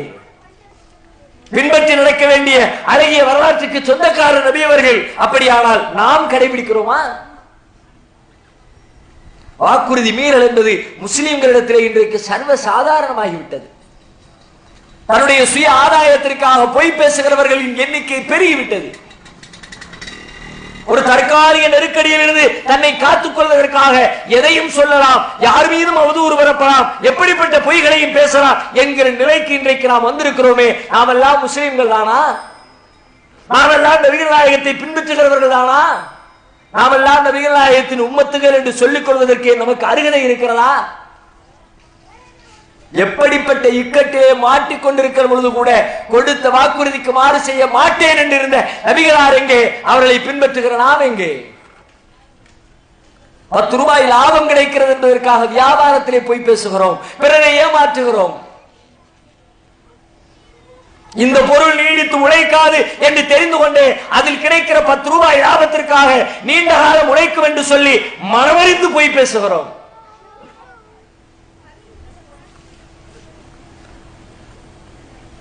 நம்முடைய வாழ்க்கையை நாம் பரிசீலித்து பார்க்க வேண்டும். நபிகளாரை நேசிப்பது உண்மை என்று சொன்னால் அவர்களை பின்பற்ற கடமைப்பட்டிருக்கிறோம். அதன் வழியாக உலகத்திற்கு நாம் செய்தி சொல்ல வேண்டும். வெறுமனே நபிகள் நாயகமின் தலைவர் என்று சொல்வதிலே பிரயோஜனம் இல்லை. அந்த தலைவரின் வாழ்க்கையை உலகம் புரிந்து கொள்ள வேண்டும் என்றால் அவர்கள் வாழ்ந்ததை போல நாம் வாழ வேண்டும். நபிகள் நாயகம் காலத்தில் இஸ்லாத்தை ஏற்றுக்கொண்டவர்களின் எண்ணிக்கையோடு இன்றைக்கு இஸ்லாத்தை ஏற்பவர்களை ஒப்பிட்டு பாருங்கள். அன்றைக்கு சாறை சாறையாக வந்தார்கள், கிராமம் கிராமமாக வந்தார்கள், ஊர் ஊராக, குடும்பம் குடும்பமாக, கோத்திரம் கோத்திரமாக இஸ்லாத்தை நோக்கி வந்தார்கள். எப்படி வந்தார்கள்? அவர்களின் வாழ்க்கை மற்றவர்களை இஸ்லாத்தின் பால் கொண்டு வந்து சேர்த்தது. இன்றைக்கு நம்முடைய வாழ்க்கை, நம்மை பார்க்கிறவர்கள் இஸ்லாத்தை விரண்டு ஓடி விடுவார்கள் போல. முஸ்லிம்களுக்கும் முஸ்லிம் அல்லாதவருடைய வாழ்க்கைக்கும் எந்த வேறுபாடும் தெரியல. பாய் கடை வச்சிருக்காரு, பக்கத்தில் ஒரு முஸ்லிம் அல்லாதவர் கடை வச்சிருக்கிறாரு. அவர் எப்படி வியாபாரம் செய்கிறாரோ அப்படித்தான் இவரும் வியாபாரம் செய்கிறார். அவரிடத்தில் எந்த அளவிற்கு கடவுள் நம்பிக்கை இருக்கிறதோ அதே அளவிற்கு தான் இவருடைய கடவுள் நம்பிக்கையும். இறைவன் ரிஸ்க் அளிப்பார் என்கிற மன உறுதி இருந்தால் எந்த கட்டத்திலும் வியாபாரத்திற்கு ஒரு மனிதன் பொய் பேசுவானா? தன்னுடைய பொய்யின் வழியாக தான் வியாபாரத்திலே லாபம் ஈட்ட முடியும் என்று ஒரு முஸ்லிம் அல்லாதவர் நம்பலாம். ஒரு முஸ்லிம் நம்ப முடியுமா? எல்லா இடங்களிலும் நேர்மை, வாய்மை, தூய்மை, எளிமை என்பதுதான் நபிகளார் காட்டிய வாழ்க்கை வரலாறு. அந்த வரலாறு முஸ்லிம்களாகிய நம்முடைய வாழ்க்கையில் மிளிர வேண்டும். நாம் அதை வெளிப்படுத்த வேண்டும். அது மட்டுமல்ல, வாழ்க்கையில் தனி மனித வாழ்க்கையிலே நேர்மையாக நடப்பதோடு மட்டுமல்லாமல் சமூகத்திலே தீமைகள் பெருகுகிறது என்றால் அதற்கு எதிராக குரல் கொடுக்கிற மனிதனாக ஒரு முஸ்லிம் இருக்க வேண்டும். நபிகள் நாயகம் காட்டி தந்த வரலாறு அப்படித்தான். அவர்கள் நினைத்திருந்தால் சொகுசாக வாழ்ந்திருக்க முடியும். சமூகத்திலே நடக்கிற தீமைகளை கண்டும் காணாமல் மூடியாக இருந்திருந்தால் அந்த சமூகம் அவர்களை தலையிலே தூக்கி வைத்து கொண்டாடி இருக்கும். நபிகளாரின் வாழ்க்கை அப்படிப்பட்டதல்ல. எதிர்த்து நின்றார்கள். சின்னஞ்சிறு தீமையோ பெண்ணம்பெரு தீமையோ தீமைகள் என்று தெரிந்து விட்டால், அநியாயம் என்று தெரிந்து விட்டால் அதற்கு எதிராக கிளர்ந்து எழுகிற முதல் மனிதராக அண்ணலும் பெருமகனார் ஸல்லல்லாஹு அலைஹி வஸல்லம் இருந்தார்கள். தனி மனிதராக நின்றாலும் போராடினார்கள். ஒரு முஸ்லிம் அப்படி போராட வேண்டும். அந்த அளவிற்கு தைரியமானவராக முஸ்லிம்கள் வளர வேண்டும். இன்றைக்கு கூட பாருங்கள், உச்ச நீதிமன்றம் ஒரு குழுவை அமைத்திருக்கிறது பாபர் மஸ்ஜித் விவகாரத்திலே. 70 ஆண்டு காலம் நடைபெற்றுக் கொண்டிருக்கிறது ஒரு வழக்கு. உலகவே காரி துப்பும். ஒரு இடம் யாருக்கு சொந்தம் என்பதை தீர்மானிப்பதற்கு 70 வருஷம் வழக்கு நடத்துவானா ஒருத்தன்? 70 ஆண்டு கால வழக்கு நடத்தி பல்வேறு நீதிமன்றங்களில் அது மாறி மாறி மாறி கடைசியிலே தீர்ப்புக்கு கொஞ்சம் கூட சொந்தம் கொண்டாட முடியாத அளவிற்கு ஒரு கட்ட பஞ்சாயத்தை போல, 4ஆம் தர ரவுடியை போல அலகாபாத் நீதிமன்றத்திலே தீர்ப்பளித்து விட்டு முஸ்லிமுக்கு சொந்தமான இடம், முஸ்லிம்களின் பெயரிலே பதிவுகள் இருக்கிற இடம், முஸ்லிம்களின் அனுபவ பாத்தியதையில் ஏறத்தாழ 500 ஆண்டுகளுக்கு நெருக்கமாக இருந்து கொண்டிருக்கிற இறைவனின் ஆலயம் வந்து ஒரு கதையை விட்டா உடனே அவனுக்கு பாதி. என்ன கதை? இங்கதான் ராமர் பிறந்தார். ஒருவர் ஒரு இடத்திலே பிறந்தார் என்பது அந்த இடம் அவருக்கு சொந்தம் என்பதற்குரிய ஆதாரமா? நானும் தான் எங்க ஊர் கவர்மெண்ட் ஆஸ்பத்திரியில் பிறந்தேன்னு எங்க அம்மா சொன்னாங்க. கொடுத்துருவியா? இது ஒரு தீர்ப்பு, இது ஒரு நீதிமன்றம். இந்த தீர்ப்பை கொடுத்தவங்க நீதிபதிகள். ராமர் அங்க பிறந்தாருன்னு அங்க சரி, அவரே வந்து கேட்டா கூட சரிங்களா, நான் இங்கதான் பிறந்தேன். கேட்கிறது யாரு? ராமரின் பெயரால் இந்த தேசத்தை துண்டாட வருகிற காவிகள் கேட்கிறார்கள். சரி, நீ கேட்கிற கோரிக்கையாவது நியாயம் இருக்கிறதா? நான் கேட்கிறேன். பாபர் மசூதியின் பெயரால் அரசியல் நடத்துகிற, ரத யாத்திரை என்ற பெயரால் ரத்தத்தை ஓட்டிய காவி கும்பலை பார்த்து கேட்கிறேன். ராமர் இங்கேதான் பிறந்தார் என்பதற்கு உன்னிடத்திலே உன் நம்பிக்கைப்படி, உன் புராணப்படி, உன் இதிகாசப்படி உன்னிடத்திலே ஆதாரம் உண்டா? அயோத்திக்கு போய் பார்த்தவனுக்கு தெரியும். ஏறத்தாழ 40க்கும் மேற்பட்ட கோவில்கள் ராம் ஜென்மஸ்தான், ராமர் பிறந்த பூமி, ராமர் பிறந்த இடம் என்று 40க்கும் மேற்பட்ட கோவில்கள் அயோத்தியில் இருக்கிறது. அந்த கோயில் பூசாரிட்ட போய் கேட்டு பாருங்க, ராமர் எங்க பிறந்தார்? 40 பேர் சொல்றான் எங்க கோயில்ல தாங்க பிறந்தார். இப்ப அத்வானி மோடி வகைராவும் சொல்லுது இல்ல இல்ல பாபர் மசூதி இருந்த இடத்துல தான் பிறந்தார். உன் இதிகாசம் என்ன சொல்கிறது? உன் புராணம் என்ன சொல்கிறது? உன் மூதாதையரின் நம்பிக்கை என்ன சொல்கிறது? இன்றைக்கு வாழ்ந்து கொண்டிருக்கிற 40க்கும் மேற்பட்ட கோவில்களை பராமரித்துக் கொண்டிருக்கிறார்கள் என்ன சொல்கிறார்கள்? ஆனால் இந்த பிரவீன் தொகாடியா பிரைவேட் லிமிடெட் என்ன சொல்லிக் கொண்டிருக்கிறது? இங்கதான் பிறந்தாரு. வைரமுத்து அழகாக ஒரு கேள்வி எழுப்பினார். அந்த கேள்விக்கு இன்றைக்கு வரைக்கும் எந்த காவியும் பதில் சொல்லவில்லை. என்ன கேள்வி கேட்டாரு? ராமர் மனிதனா அவதாரமா? கடவுளின் அவதாரம் தானே. அவதாரம் என்றால் அவதாரத்திற்கு பிறப்பு கிடையாது, இறப்பும் கிடையாது. மனிதன் என்றால் ஒரு தாயின் கருவறையில் இருந்து பிறந்து வந்தவன் மனிதன். ராமர் மனிதனா, ராமர் அவதாரமா? மனிதன் என்று சொன்னால் பிறப்பும் இறப்பும் உடையவன், அவன் கடவுளாக முடியாது. கடவுள் என்று சொன்னால் அவனுக்கு பிறப்பு இல்லை. பிறப்பே இல்லாதவனுக்கு நீ ஏன் பிறப்பிடம் தேடிக்கொண்டிருக்கிறாய் என்று கேள்வி எழுப்பினாரே, அந்த கேள்விக்கு இன்றைக்கு வரைக்கும் காவிரிடத்தில் பதில் உண்டா? அதுவும் இன்றைக்கு வந்திருக்கிற தீர்ப்பு இன்னும் காரி உமிழ வைக்கிறது.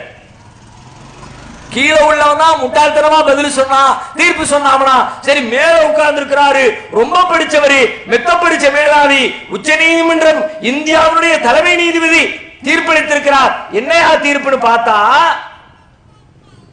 3 பேர் கொண்ட ஒரு குழுவை அமைத்திருக்கிறோம். இந்த 3 கொண்ட குழு ஆலோசித்து சமரசம் செய்து முஸ்லிம்களிடத்திலேயும் இந்துக்களிடத்திலேயும் பிரச்சனையை சமாதானமாக பேசி முடிவெடுத்து ஒரு 8 வாரங்களுக்குள் அறிக்கை தர வேண்டும் என்று சொல்லி பிரச்சனையை நீதிமன்றத்திற்கு வெளியிலே தீர்த்துக் கொள்வோம் அப்படியே ஒரு தீர்ப்பை சொல்லி இருக்கிறாங்க. இதுக்கு எதுக்கு இத்தனை வருஷம் வழக்கு நடத்தினீங்க? இதுக்கு முன்னாடி பேச்சுவார்த்தை நடக்கலையா? பேச்சுவார்த்தைக்கு முயற்சிகள் மேற்கொள்ளப்படலையா? உலகத்தில் எந்த நாட்டிலையாவது இதை நீதிமன்றம் ஒத்துக்குவானா? சட்டம்னு ஒண்ணு வச்சிருக்கிறீங்க, நிலச்சட்டம்னு ஒண்ணு வச்சிருக்கிறீங்க. அந்த நிலம் யாருக்கு சொந்தம் என்பதை தீர்மானிப்பது என்னென்ன அடிப்படையில் தீர்மானிக்கணும்னு ஒரு சட்ட புத்தகத்தில் இருக்குது. என்ன அடிப்படை? 2 அடிப்படை. 1, அந்த நிலம் உன் பேர்ல இருக்கணும். 2, உன் பேர்ல இல்லாட்டியும் நீண்ட காலமாக உன்னுடைய அனுபவத்தில் இருக்கணும். சட்டப்படி உனக்கு சொந்தம், அனுபவ பாத்தியதையின்படி உனக்கு சொந்தம். இந்த 2ம் யாருக்கு இருக்கிறதோ அவர்களுக்கே அந்த நிலம் சொந்தம். அப்படித்தானே சட்டம் சொல்லுது. சட்டப்படி முஸ்லிம்களுக்கு சொந்தம். 500-450 ஆண்டு காலம் அனுபவ பாத்தியதை என்படியும் முஸ்லிம்களுக்கு சொந்தமான ஒரு இடத்திலே இன்னொருவன் எப்படி பங்கு போட முடியும்? இன்னொருவன் எப்படி உரிமை கொண்டாட முடியும்? வழக்கு வரும் பொழுதே தூக்கி எறியணும். ஒரு நிமிஷத்தில் தீர்ப்பளிக்க வேண்டிய வழக்கு, 1 மணி நேரத்தில் தீர்ப்பளிக்க வேண்டிய ஒரு வழக்கு. இந்த நாட்டிலே முஸ்லிம்களுக்கு எதிரான வெறுப்புணர்ச்சியை வளர்த்து வளர்த்து வளர்த்து அதன் ஒருபடியாக பாபர் மசூதி பிரச்சனையை சிக்கலாக்கி கொண்டிருக்கிறீர்கள். நீதிமன்றம் கடைசி புகலிடம் என்பார்கள். அங்கே நீதி மறுக்கப்பட்டால் நாடு அமைதியாக இருக்காது. நாட்டுக்குள்ள இருக்கிறவங்க ஒருத்தருக்கு ஒருத்தர் அநியாயம் பண்ணிக்கலாம், தப்பு செஞ்சுக்கலாம். ஆனா அந்த தப்புக்கு, அந்த தீமைக்கு, அந்த குற்றத்திற்கு நீதிமன்றத்திலே ஒரு நீதி கிடைக்கும், நியாயம் கிடைக்கும், மனதிற்கு ஒரு அமைதி கிடைக்கும் என்று சொல்லி கடைசி புகலிடமாக நாங்கள் நீதிமன்றத்திற்கு வருகிறோம். அந்த நீதிமன்றமும் சேர்ந்து கொண்டு முஸ்லிம்களின் முதுகில் குத்தும் என்று சொன்னால் நாளை இந்த தேசம் எந்த சூழலுக்கு தள்ளப்படும், எப்படிப்பட்ட ஒரு அமைதியற்ற ஒரு நிலையை சந்திக்கும் என்பதை யாராலும் யூகித்து பார்க்க முடியாது. எனவே அதுபோன்ற அநீதங்களுக்கு எதிராக குரல் கொடுக்கிறவனாக ஒரு முஸ்லிம் இருக்கணும். நான் உண்டு என் வேலை உண்டுன்னு இருக்க முடியாது, இருக்கக்கூடாது. அல்லாஹ்வுடைய பிள்ளையாச அல்லாஹ் பார்த்துக்குவான் சொல்ல முடியாது. உங்க கையில தானே இருக்குது. நீதானே வெள்ளை அடிச்ச, நீதானே கட்டுன, நீதானே பூட்டு போட்ட, நீதானே பராமரிக்கிற, நீதானே பாங்கு சொல்ற, எல்லாம் அல்லாஹ் செய்யறான். அல்லாவே எல்லாம் செஞ்சாமனா அவன் கட்டுனா வீடு, அவங்க சொன்னா பாங்கு, அவன் தான் தொழுகை நடத்தினா, அவனே பாதுகாப்பான்னு சொல்லிட்டு போகலாம். எல்லாவற்றையும் அல்லாஹ் நம்முடைய கையிலே கொடுத்திருக்கிறான். நம்மை தான் பராமரிக்க சொல்லி இருக்கிறான். நம்முடைய உரிமைகள் பறிக்கப்படுகிற பொழுது அதற்கு எதிராக போரிட வேண்டும் என்ற போர் தர்மத்தையும் நபிகளார் தான் காட்டி தந்திருக்கிறார்கள். எந்த அளவிற்கு என்று சொன்னால் நபிகளார் சொன்னார்கள், அஃதலுல் ஜிஹாத் கலிமத்து ஹக்கின் இந்த சுல்தானின் ஜாயிர். ஜிஹாதிலே, போராட்டத்திலே மிகச்சிறந்த ஜிஹாத் தெரியுமா? அநியாயக்கார ஆட்சியாளர்களுக்கு முன்னால் சத்தியத்தை, உண்மையை உரத்து சொல்வதே மிகச்சிறந்த ஜிஹாத் என்று சொன்னார்கள். நபிகளார் வாழ்க்கையில் அதை கடைபிடித்தார்கள். அவர்களை பின்பற்றுவது உண்மை என்று சொன்னால் நாமும் அப்படிப்பட்ட உணர்வோடு வாழ்ந்து 100% அவர்களை பின்பற்றி மரணிக்கின்ற மக்களாக மாற வேண்டும். எல்லாம் வல்ல இறைவன் நம் அனைவருக்கும் அதற்குரிய நல்லருளை தந்தருள் புரிவானாக. வாஹிர் தாவானா அல்ஹம்துலில்லாஹி ரப்பில் ஆலமீன். அஸ்ஸலாம்.